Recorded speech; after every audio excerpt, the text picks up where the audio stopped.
Welcome to iHeartSW so much. I'm Matthew Rybel and iHeartSW so much. I talk about how freaking amazing the Clone Wars is all the time. But what about Star Wars Rebels? I don't feel the same way about Rebels that I feel about the Clone Wars. Don't misunderstand me. I love Rebels, just not in the same way that I love Clone Wars. The Clone Wars told stories about big name characters that we've come to know and love for years. And it introduced some fantastic new characters, some of my favorites in fact. Rebels, on the other hand, has very few characters we're familiar with, at least at first. The show introduces the planet Lothal, where the Empire is expanding their presence at an alarming rate. We're introduced to a new character, a young man about Luke's age in fact, who is Force sensitive, and his name is Ezra Bridger. He kind of reminded me of Aladdin at first.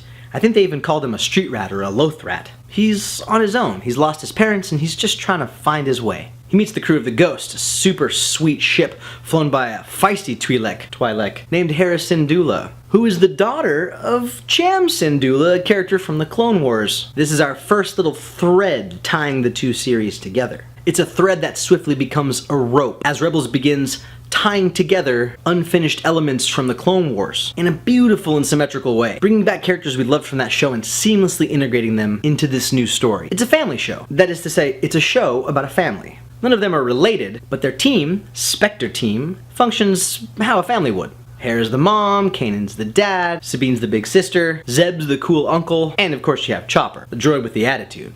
He kinda reminds me of Estelle Getty's character from the Golden Girls. Through this show, Dave Filoni's been able to tie off some of the loose ends left dangling by the cancellation of the Clone Wars. That wasn't the intention initially, of course, but the fact that it's happened is just awesome. Also of note is the animation. I didn't really care for the character models at first, and if I'm being honest, I'm still not a super big fan of them. Faces, however, along with everything else in the show, the ships, the locations, planets in outer space, everything looks so good. And Dave Filoni and his crew have really outdone themselves in just how cinematic this show is presented. I haven't even mentioned the music of Kevin Kiner yet. It's been superb, and sometimes in unexpected ways. A great example of this is the Season 2 episode, Legends of the Lasat.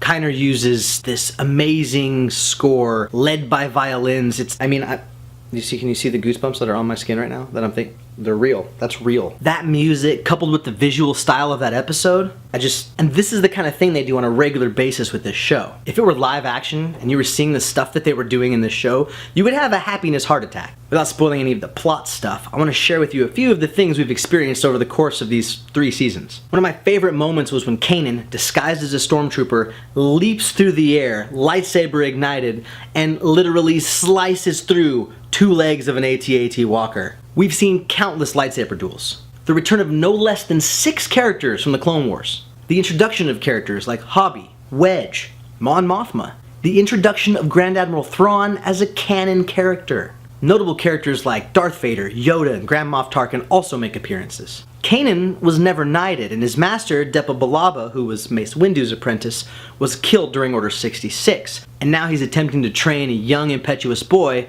in the ways of the Force, when his training was never really completed. All of this amidst the ever-growing threat of the Empire as they creep steadily deeper into the Outer Rim. We also get to watch the formation of the Rebel Alliance. This show is superb, and if you're not watching it, you're really doing yourself a disservice. Monday, the 16th of October, 2017, we'll see the pilot of the 4th and final season. It's not too late to start giving yourself the gift of Star Wars Rebels. Trust me, I'm Matthew Rybel, and I heart Star Wars so much.